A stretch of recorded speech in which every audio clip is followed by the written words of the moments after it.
Abooluganda mbaaniriza mu kusinza kwaffe okwa leero mukulike olugendo amakubo era nga bwe tukyalindako ku bannaffe abali mu kkubo nga bajja ffe tugenda okutandika okusaba kwaffe okwa leero. Twaniriza Tiimu Matayo etutegekedde okusaba kwaffe okwa leero egenda okutukulembera mu kusaba kwaffe okwa leero. Katwanirize n'omubuulizi waffe olwa leero mukadde waffe Rev'd Amos Kasibante sebo otukwaniriza. Kale mwewombeeke tusabeko katono. Ayi Mukama Katonda Kitaffe ayinza byonna omulungi ennyo, tukwebaza nate okutuleetako olwaleero wano, tukutendereze, tukusinze, tukwebaze n'okukusaba. Ayi Mukama, tukusaba ojje wano mu makkati gaffe, emitima gyaffe ogibikkule, emitima gyaffe gisobole okuwuliriza ekigambo kyo n'okwetoowaza n'okukusinza. Ebyo byonna tubisabye nga tuyita mu linnya lya Yesu Kristo Mukama waffe. Amiina. Kale mugolokoke tutandike okusaba kwaffe nga tuyimba oluyimba 164.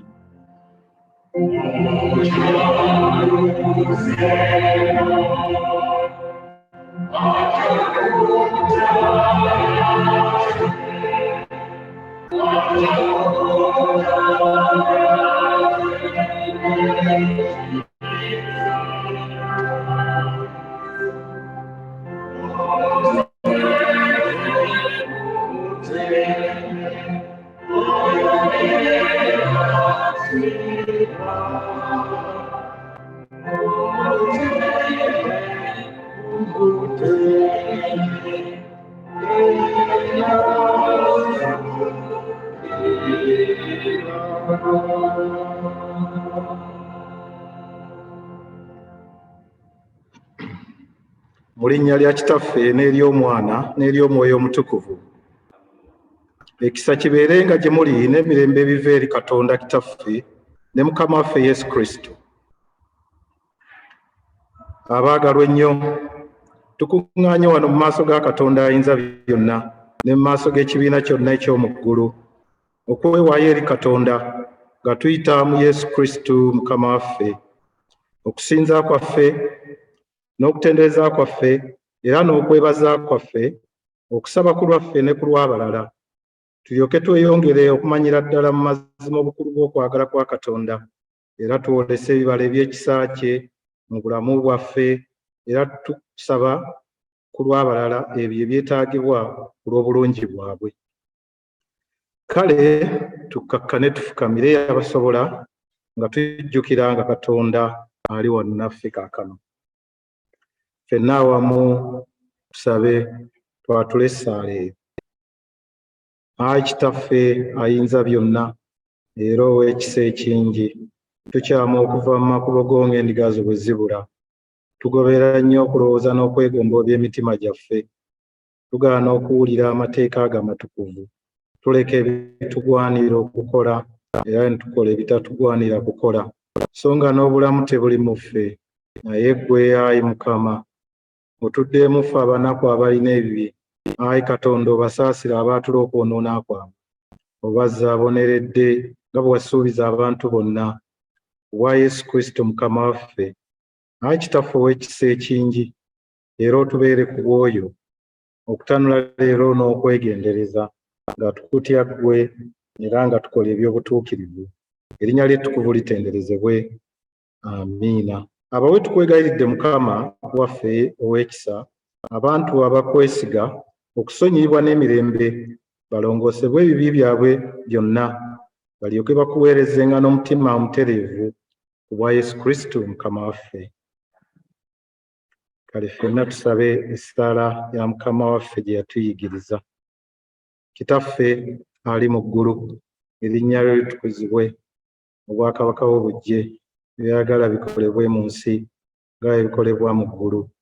Otuwe leero emmere eya leero, otusonyiwe okwonoona kwaffe nga bwe tusonyiwa abatwonoona, totutwala mu kukemebwa, naye otulokole mu bibi.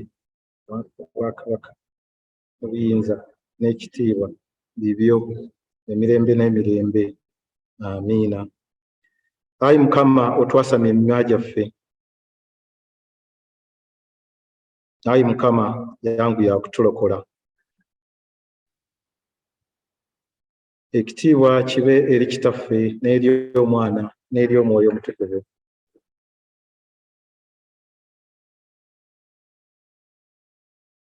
Mutendereze Mukama. Kale abooluganda kambasabe mutuuleko tuwulirize ebitundu. Ekitundu kyaffe kisooka kivudde kitabo kya Nnabbi Koseya, essuula ya 11 n'olunyiriri olusooka. Koseya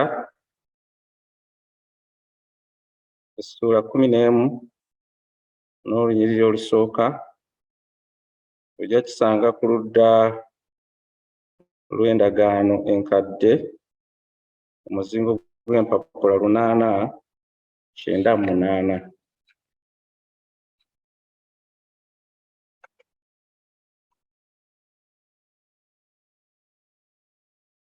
Isirayiri bwe yali omwana omuto, namwagala n'empita omwana wange okuva mu Misiri. Nga bwe beeyongera okubayita, bwe batyo bwe beeyongera okubavaako. Baawangayo ssaddaaka eri Babaali, ne bootereza obaani ebifaananyi ebyole. Era naye n'ayigiriza Efulayimu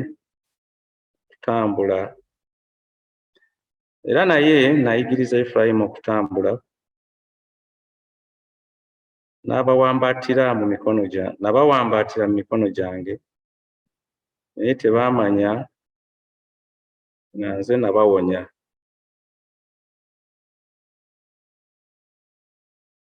Nabawalula n'emigwa egy'omuntu n'ebisiba eby'okwagala, era nabanga gye bali ng'abo ababaggyako ekikoligo ekiri mu mba zaabwe, ne nteeka emmere mu maaso gaabwe.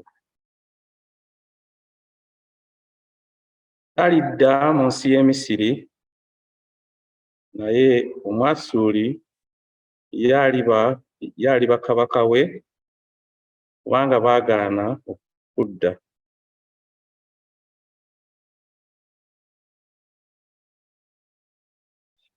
N'ekitala kirigwa ku bibuga bye, era kirirya ebisiba bye ne kimalawo olw'okuteesa kwabwe bo. Era abantu bange bamaliridde okudda ennyuma okunvaako, newankubadde nga babayita okudda eri oyo ali waggulu. Tewali n'omu akkiriza okumugulumiza. Naakuwaayo ntya Efulayimu? N'akugabula ntya Isirayiri? N'akufuula ntya nga Aduma? N'akussaawo ntya nga Zebuyoni? Omutima gwange gukyuse munda yange, okusaasira kwange kwakidde wamu. Sirituukiriza busungu bwange obukambwe, siridda kuzikiriza Efulayimu, kubanga nze Katonda so siri muntu. Omutukuvu ali wakati wo, so siyingira mu kibuga. Balitambula kugoberera Mukama, naye aliwuluguma ng'empologoma. Kubanga aliwuluguma, n'abaana abato balijja nga bakankana okuva ebugwanjuba. Balijja nga bakankana ng'ennyonyi eva mu Misiri, era ng'ejjiba eriva mu nsi y'e Bwasuli. Era ndibatuuza mu nnyumba zaabwe, bw'ayogera Mukama. Ekitundu kyaffe ekisooka kikomye awo. Ekitundu kyaffe ekyokubiri kivudde mu Bakolosaayi essuula 3 okutandikira ku nnyugi olusooka paka ku lw'e11. Kale obanga mwazuukirira wamu ne Kristo, munoonyenga ebiri waggulu, Kristo gy'ali ng'atudde ku mukono ogwa ddyo ogwa Katonda. Mulowoozenga ebiri waggulu, so si ebiri wansi, kubanga mwafa n'obulamu bwammwe bukwekeddwa wamu ne Kristo mu Katonda. Kristo obulamu bwaffe bwalirabisibwa, era nammwe ne mulyoka mulabisibwa wamu naye mu kitiibwa. Kale mufiise ebitundu byammwe ebiri ku nsi: obwenzi, obugwagwa, okwegomba okw'ensonyi, omululu omubi, n'okuyaayaana, kwe kusinza ebifaananyi. Olw'ebyo obusungu bwa Katonda bujja kuba ku baana abatawulira. Era nammwe mu ebyo mwe mwatambuliranga edda bwe mwali abalamu mu byo. Naye kaakano era nammwe muggyeewo byonna: obusungu, ekiruyi, ettima, okuvuma, okunyumya eby'ensonyi mu kamwa kammwe. Temulimbagananga mwekka na mwekka, kubanga mweyambulako omuntu ow'edda wamu n'ebikolwa bye, ne mwambala omuntu omuggya, okufuulibwa omuggya olw'okutegeera mu kifaananyi ky'oyo eyamutonda. Ekisembayo. Awo tewaayinza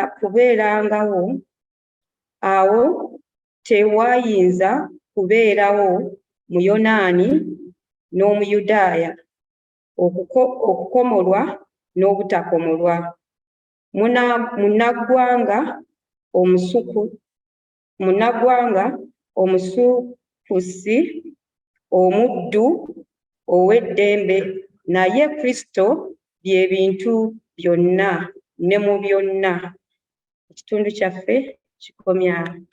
Enjiri nga bwe yawandiikibwa Luka omutukuvu essula 12 n'okuva ku lunyiriri olw'13. Ekitiibwa kibe gy'oli, Ayi Katonda.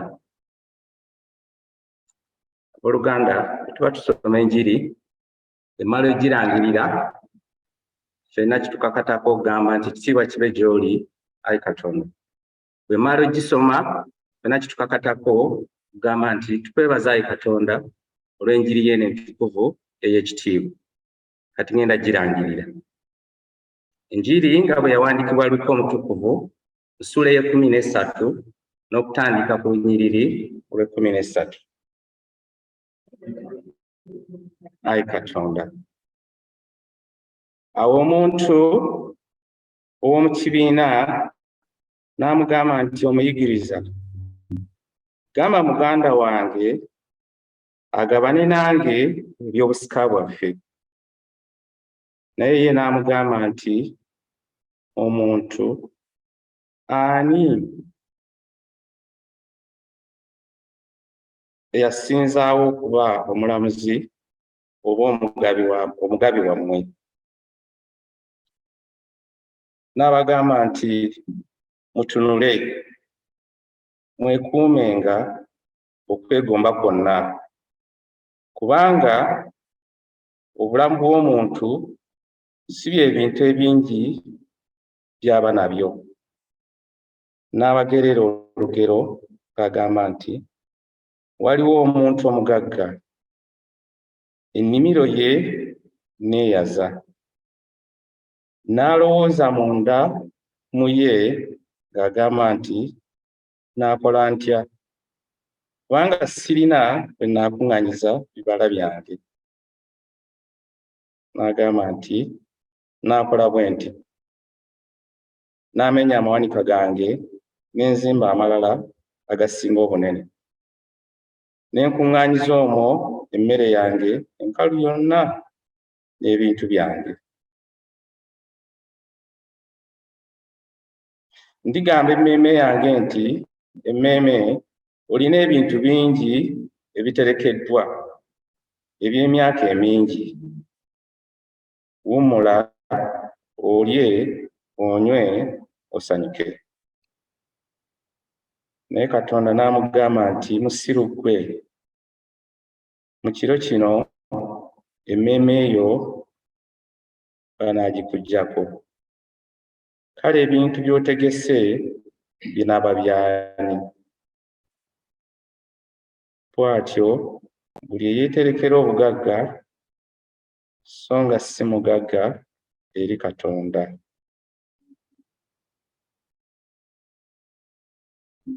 Tukwebaza Ayi Katonda olw'enjiri ye entukuvu ey'ekitiibwa.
kale abooluganda twatule enzikiriza.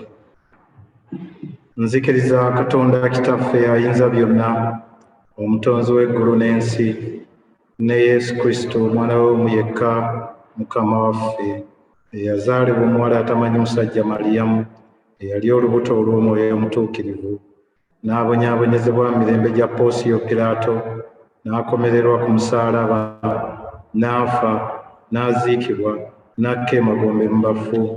Olunaku olw'okusatu n'azuukira mu bafu, n'agenda mu ggulu. Atudde ku mukono ogwa ddyo ogwa Katonda Kitaffe ayinza byonna, naye alivaawo okukomawo okusala omusango ogw'abalamu n'abafu. Nzikiriza Omwoyo Omutukuvu n'Ekkanisa entukuvu ey'abantu bonna era ebuna wonna, n'okusa ekimu okw'abatukuvu, n'okusonyiibwa ebibi. Amiina. Mukama abeere nammwe. Ayi Mukama otuddiremu. Ayi Mukama otusaasire.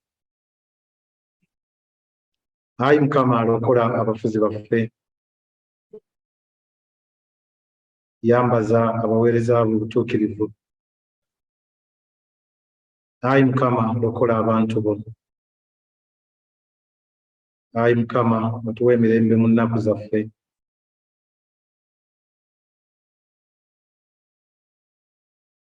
Ayi Katonda otulongoose emitima gyaffe munda. Kale ffenna twatule essaala ey'akawungeezi. Ayi Mukama tukwegayirira omusana gwo gwakenga mu nzikiza yaffe, otukuume n'ekisa kye ekingi, otuggye mu kabi konna ak'ekiro kino olw'okwagala kw'omwana w'omu yekka omulokozi waffe Yesu Kristo. Amiina. Kale ffenna twatule ekisa kya Mukama waffe Yesu Kristo n'okwagala kwa Katonda n'okussa ekimu okw'Omwoyo Omutukuvu bibeere naffe ffenna emirembe egitaggwaawo. Amiina. Kale abooluganda mukkakkane tweyongere n'okusaba. Ayi Mukama Katonda Kitaffe omulungi, nga bwe wagamba nti bwe banaabanga babiri oba basatu nga bakuŋŋaanidde wamu, onoowuliranga ekiva mu bo. Naffe ng'ekibiina olwaleero tuzze mu maaso go Kitange, nga tukwegayirira, nga tukwebaza Taata Yesu olw'ebyo byonna by'otuyisizaamu, nga twongera okusuuta Ayi Mukama, kubanga ffe baani abasobola okuyimirira mu maaso go? Ffe baani abayise mu COVID bangi ng'obatutte Ayi Kitange, naye ffe otuleseewo olw'ensonga. Tetuyinza gaana kwebaza olw'ekyo Ayi Kitange. Akadde kano nteeka abo abatasobodde kuba wano naffe olw'ensonga ezimu, abamu nga balwadde mu ffe, abamu nga balumizibwa mu ngeri endala. Taata Yesu bonna tubateeka mu maaso go Ayi Kitange, obajjanjabe, obanyige ebiwundu bye balina mu ngeri zonna ze bayitamu Ayi Kitange. Beerawo we bayimirira nabo, balungamye, babeere gwabeera abo abatalina akaayamba Ayi Kitange. Tumanyi nti wooli bwe bali Ayi Kitange. Taata Yesu, era kadde kano nga tuwaayo abaana baffe mu nsi eno naddala mwe tuli Ayi Mukama.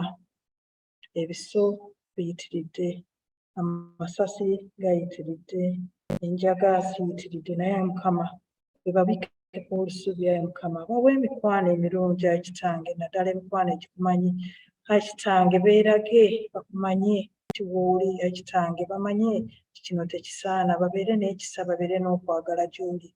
Buli lwe banaabeeranga n'okwagala gy'oli Ayi Mukama, nga bakumanyi ng'era bakutya Ayi Mukama, nga bakwegulumizaamu, emize egyo emirala gyonna tebasobola gibeeramu. Bwe tutyo n'abo abaali basemberedde okubayingizaamu emise emibi Ayi Mukama, tukusaba obabikkeko olusubi, obaziyize, tataaganya enkwe z'omulabe Sitaani Ayi Mukama ku sayidi y'abaana baffe Ayi Mukama.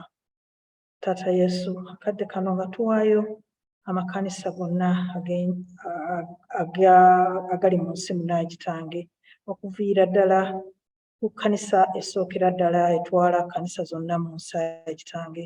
Tugiteeka mu mikono gyo n'abo abagikulembera, Taata Yesu beera wamu nabo, balage ekisa, beerage Ayi Mukama, yongera obeerage. Tukimanyi nti wabeeraga dda, naye yongera obeerage, kubanga bingi biva ku mulamu oluusi olw'okuba nti obukulembeze obuli waggulu tebulungamizza kituufu. Ayi Mukama, yongera obeerage, basobole okulungamya obulungi okutambuza omulimu gwo nga bw'ogwagala. Kitange, tuwaayo ekkanisa eno n'abo abagikulembera. Ayi Mukama, yimirira nabo, bongere amaanyi Ayi Mukama n'ekisa, babeere bavumu gy'oli mu byonna bye bayitamu. Ayi Mukama, yimirira nabo buli kadde, kubanga mu buweereza mubaamu okusoomooza kungi.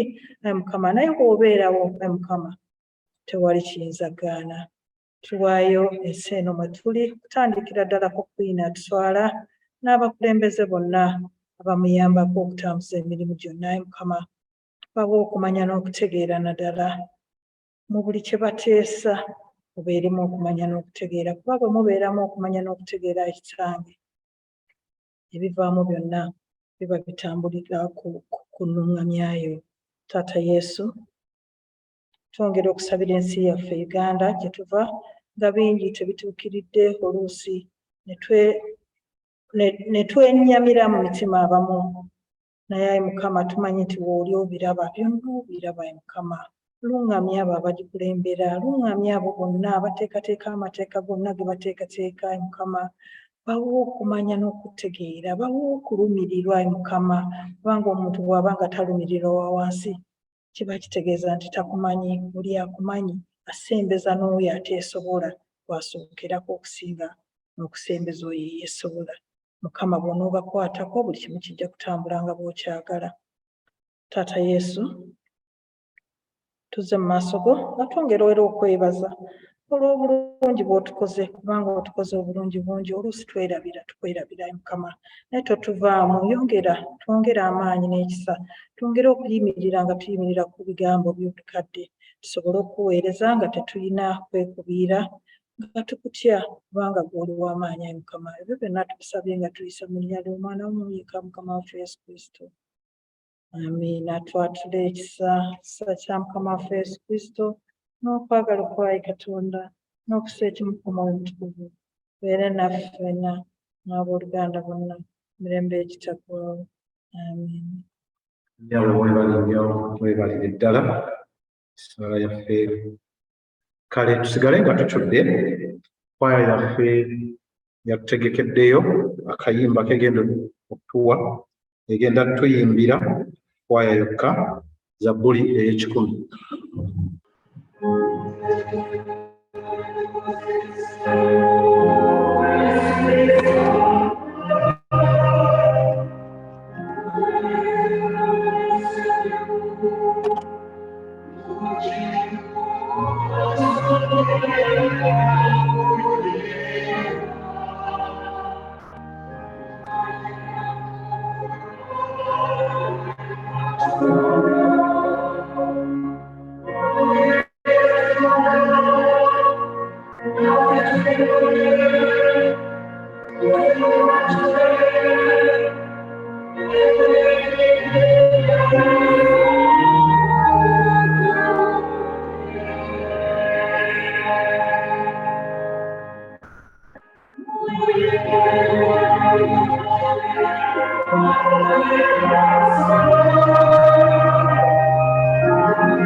nnyo mwebalire ddala kwaya yaffe bannange temusiimye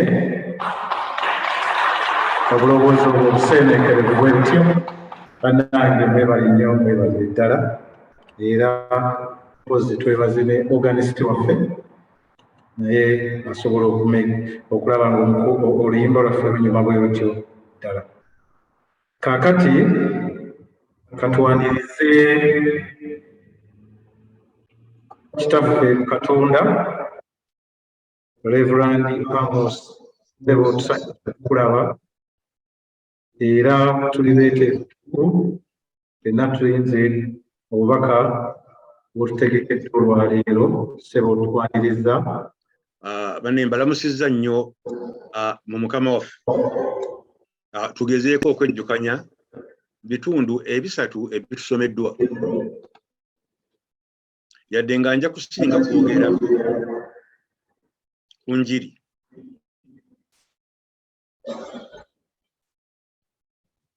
nayogera dda nti bayibuli y'Oluganda ebitundu ebimu ddala bizibu okutegeera olw'engeri gye baagikyusaamu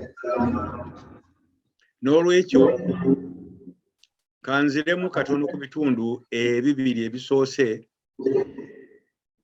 nkole samale mu bunyiriri butono nnyo ekisooka ekiri mu nabbi Hosea nabbi yali ageregeranya Katonda ng'omuzadde bw'olabirira omwana okuva mu buto n'omuwola nga bwe tugamba naye n'atuuka ekiseera ng'akuze nga takumanyi noga nti omwana oyo tamanyi n'olwekyo nabbi ayogera nti bw'ati bw'ayogera Mukama nti najja omwana wange mu Misiri mu nsi ey'obuddu ne mumulabirira paka wano watuuse n'afuuka omuntu naye mu kifo ky'okunneebaza oba okunsiima ate akoze birala naye ekitundu ekyo kyogera obwesigwa bwa Katonda ng'agamba nti abantu be olw'okuba baabula basinza Bayaali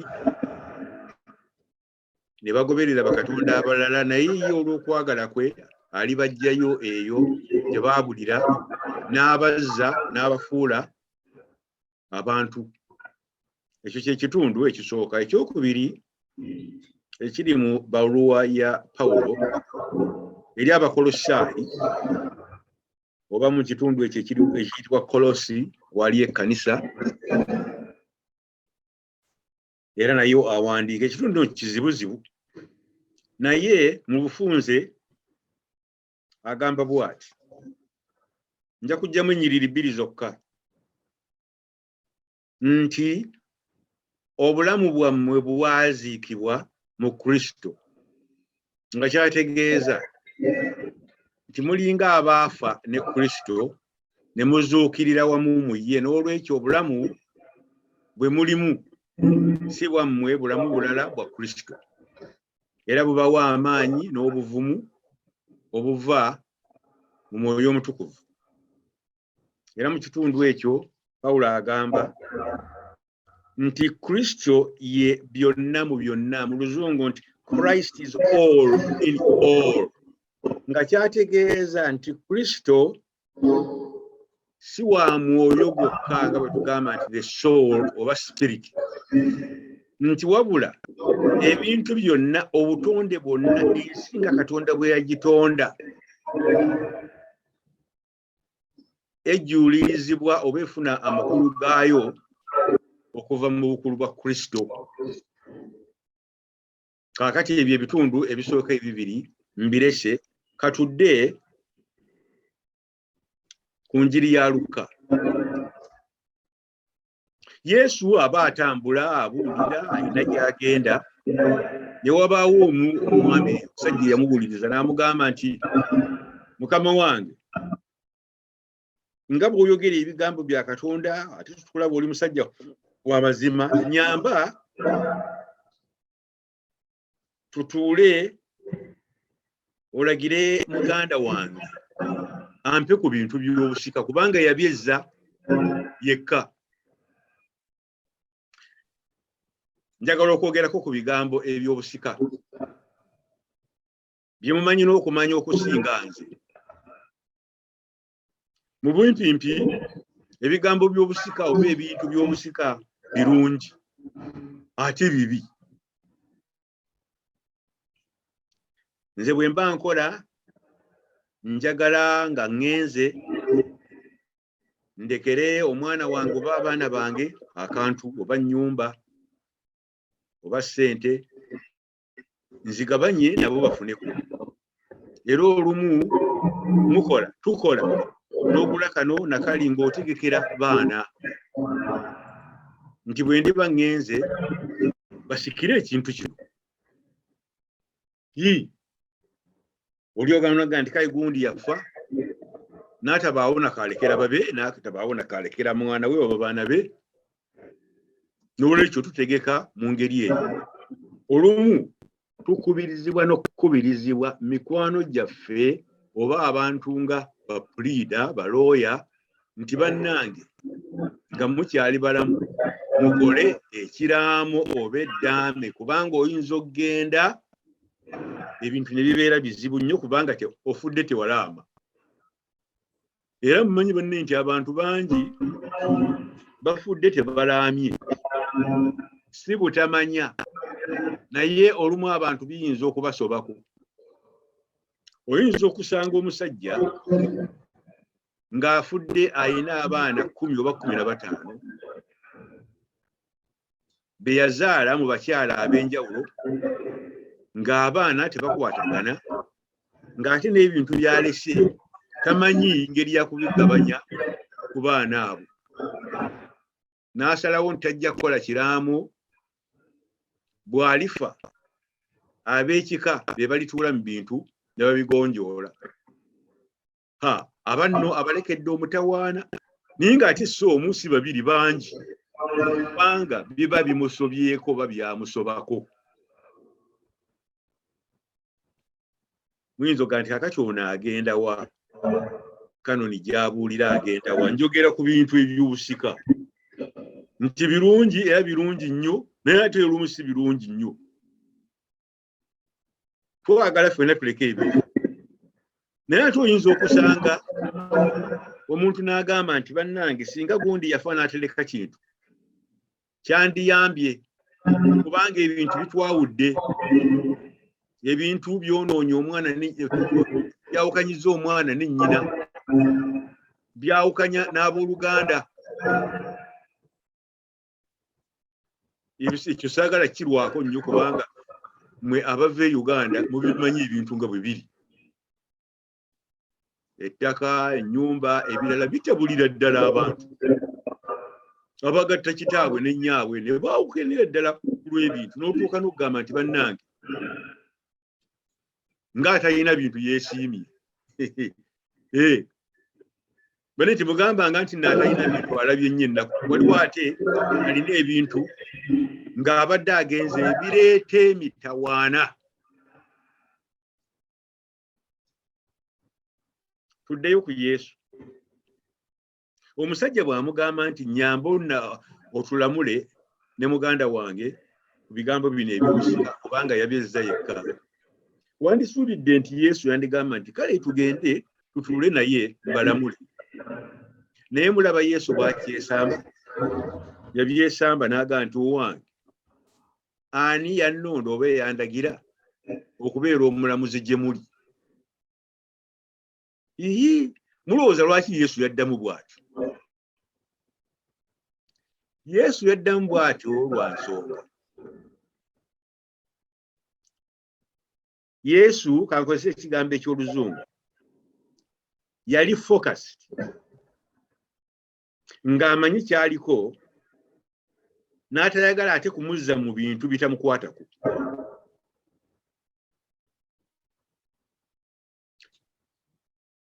Yesu yamanya nti mu community omwo mwalimu abalamuzi, mwalimu abantu abasobola okugonjoola ensonga ezo. N'olwekyo omusajja ono eyo gy'aba agenda babyetuulemu bamulamule. Ekyo nno ekigambo kikulu nnyo kubanga mu bulamu bwaffe nga tukola ebintu bingi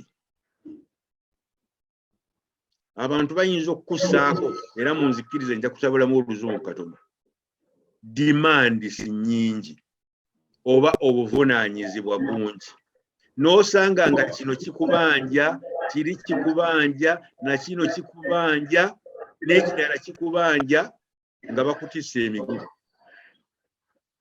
Abantu batono ddala mu ffe abagamba nti nedda ekyo si kyange, temukinteekamu, kino kye kyange. Olumu tutwalibwa mu buli kimu ne tuba ti buli kimu kiti ebintu bitumazeewo. Ate bwe ngamba ebintu okutumalawo, mukimanyi nti ebintu biyinza okukumalawo oba emirimu giyinza okukumalawo, n'obeera n'okubeera ng'eka ewammwe mu maka ew'omwami oba mukyalawo n'abaana oli mugenyi. Ng'oli mugenyi tebakumanyi kubanga ebyo bitawaana gikumalawo. Olwekyo tuyigire ku Yesu awo kye yagamba nti ekyo si kye najjirira, waliwo abasobola okubalamula, nze ndeka mbeere ku mirimu gye. Kigamba nti yali tayagala musajja ono okufuna mazima, yali agaagala. Naye yalowooza nti nedda sinze ensaano biyingiramu, ebyo bigende wa muntu mulala. Awo nno tuyigamu n'akalala kanti stretching ekyo kigaziire nti waliwo n'ekintu nga delegation oba division of labor. Wabeerawo division of labor n'obuga nti ekyo nkimulekere, nkirekedde gundi. Olumu ne bwe gaba maka waliwo byolekera omukyala nti aye ebyo yajje sijja bigendamu, ebyo bibye. Delegation. Ekyo nno Katonda atuwa amagezi okumanya focus yaffe okusinga okubeera nti nkozeseera sentence ey'oluzungu nti to have our finger in every pie, oba okubeera ba micro managers. Eyo nno ensonga nkulu. Kaakati era katuddeyo ku Yesu.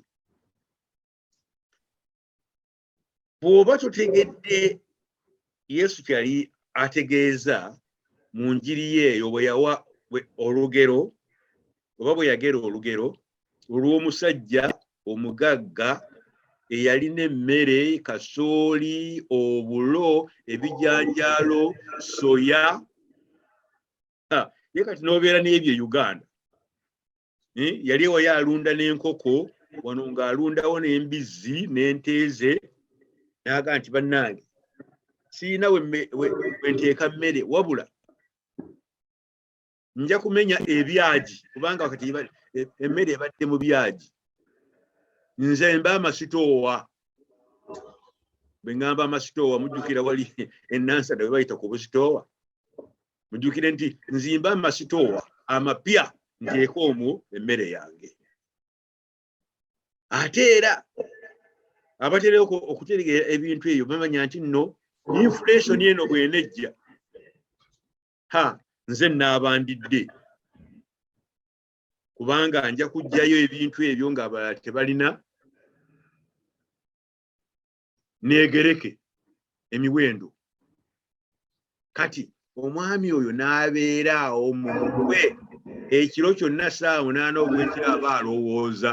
Omanyi ffe abakola essente n'essaawa omwenda ekiro tugamba nti tetwebaka, tetulina kiro, tetulina tulo. N'essaawa 10 akyalowooza bwe nnaava wano nenkola kino nenkola kiri.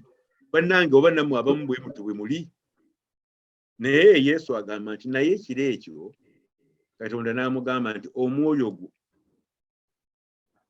ngwetaaga, nga ekitegeeza mu bumpimpi nti olunaku lwo lutuuse. Kati Yesu n'agamba nti kaakati omusajja oyo ebintu ebyo byonna bye yali akolerera yafunamu ki? Ani yabitwala? Nga kyategeeza nti banne muyinza okukola ennyo ennyo ennyo ne mwebuzaako emirembe naye ne muviiramu awo. Yesu yali tagamba nti tubeere balagajjavu, tubeere banafu, tubeere awo nga tuli lawuze tuleme okukola. Yesu si kyagamba. Naye yali agamba nti mumanye value y'ebintu ebimu.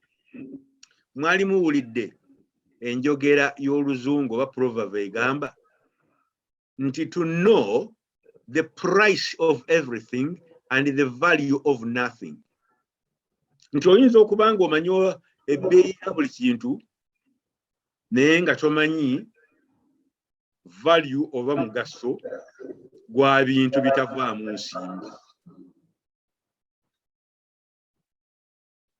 Yesu yali tagamba nti ensimbi, obugagga, ennyumba, ettaka ebyo temubitunuulira nedda n'omulundi n'ogumu.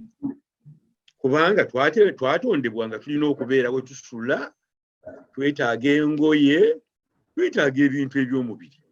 Ne Yesu yaliisa abantu n'abanywesa n'ayagala bambale. N'olwekyo temugamba nti bino bye tuyita material things bibi. Naye nga kyagamba kiikino nti olumu muleme kukola nga gy'obeera nti ebyo byokka byebirina amakulu mu bulamu.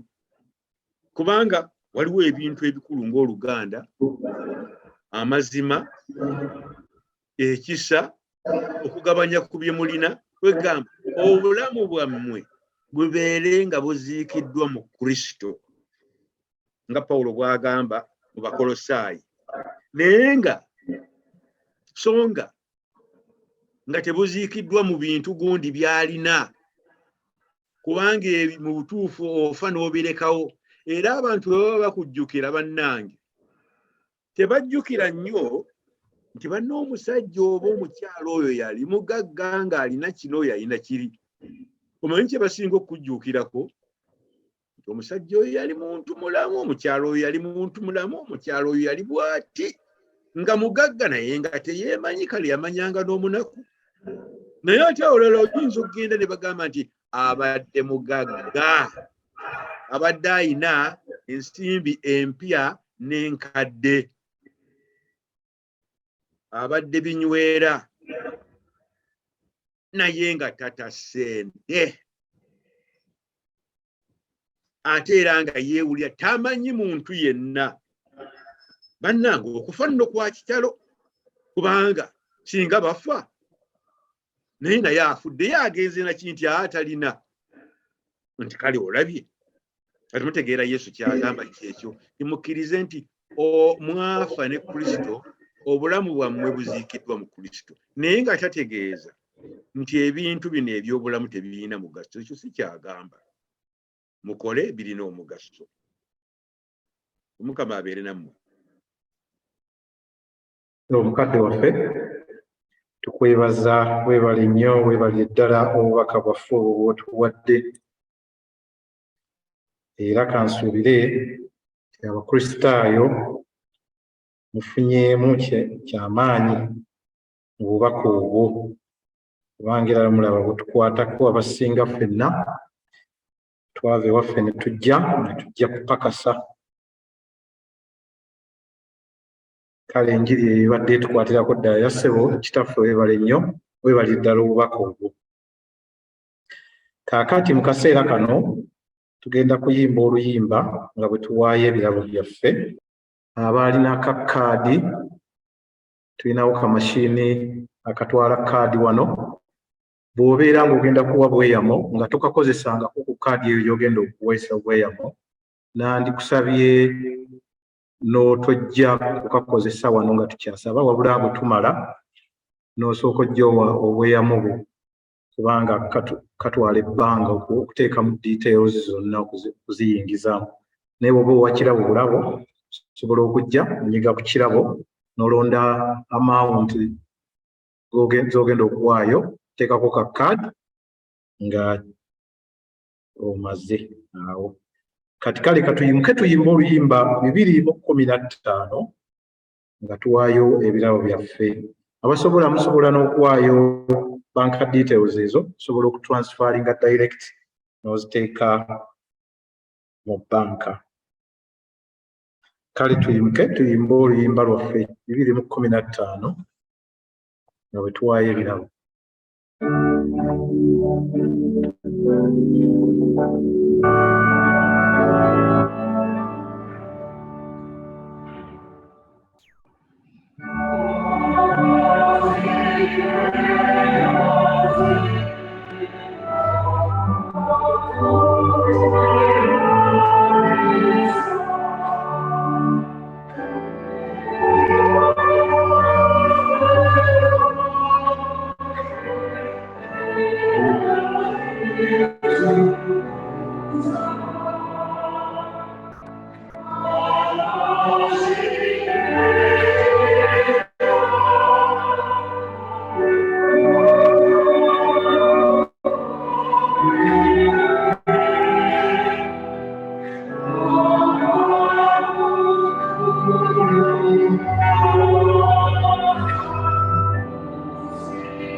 Kale mutuuleeko katono. Mu kadde kano ka nsabe omukubiriza w'Abakristaayo ajje abeeko obugambo obutonotono bw'atusuulayo. Nnyabo tukwaniriza. Abakristaayo balamusizza nnyo, mwebale okujja, mwebale okutendeka engendo, abamu bavudde wala, tubeebazizza nnyo. Kansooke nsaasire abo abafiiriddwa, Mukama abagumye, abalwazizza n'abo abalwadde abatasobodde kujja wano, benna tubasaasidde. Ate twebaza n'abo abali ku mutimbagalo. Kansome ebirabo ebyava mu mwezi ogw'omukaaga nga 19. Ebirabo byali £10, obweyamo £325. Mwebale nnyo, mwebalire ddala. Ate Sande yasembayo tetwasaba kubanga twalina okugenda e Portsmouth. Nsooke neebaze Canon Rev'd Kasibante, weebale nnyo ssebo okutuwa ekigambo ekirungi bwe kityo, naddala okutujjukiza tukole ebiraamo, ate era tukole ebintu ebirungi nga tuvudde mu nsi balisobola okutwogerako.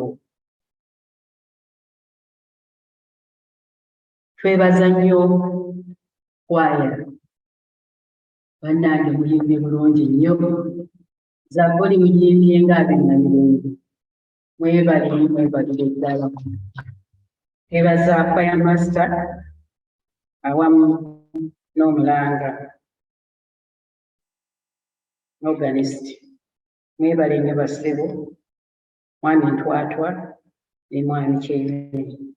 kati nga sinaba kulanga bigambo abantu bangi batambudde eno sama bannange ensonga lwaki mulaba nti abantu batono abamu bali Kyaddondo abamu bagenze mu Amerika ne mu nsi endala.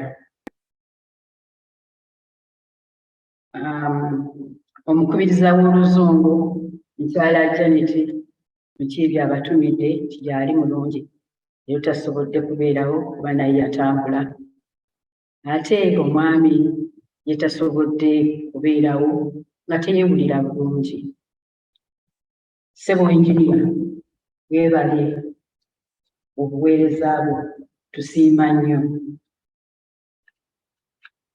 era tukusaba osobole okusoma obwawule Mukama akuyite. Nakati twagala okwaniriza abagenyi tubasaba muyimirireko. Waliwo ogera amanya go ssebo bakutegeere.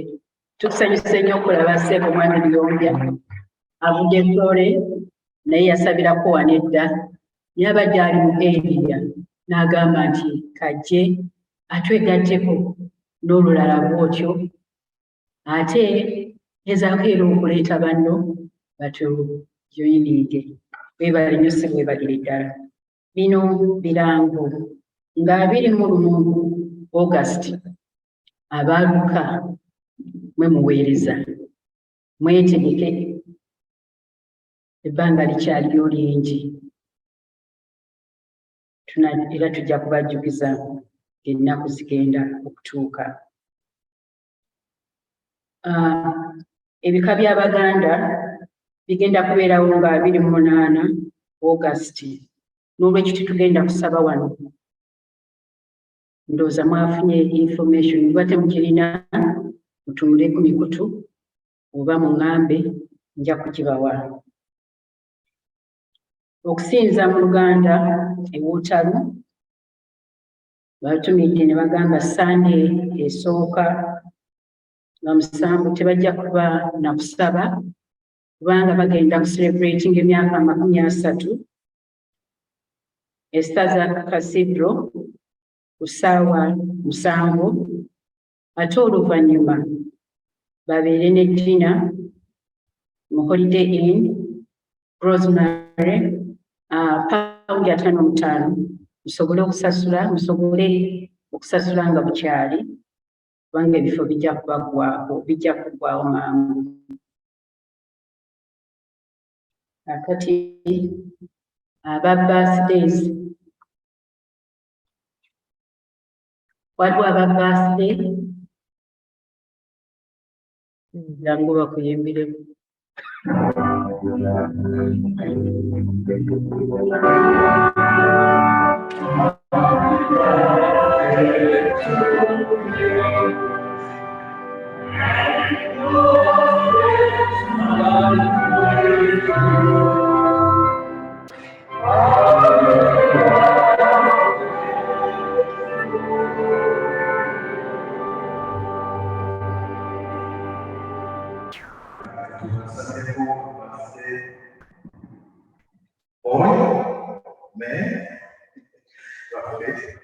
Mukama Katonda naye musaasira obulungi nnyo.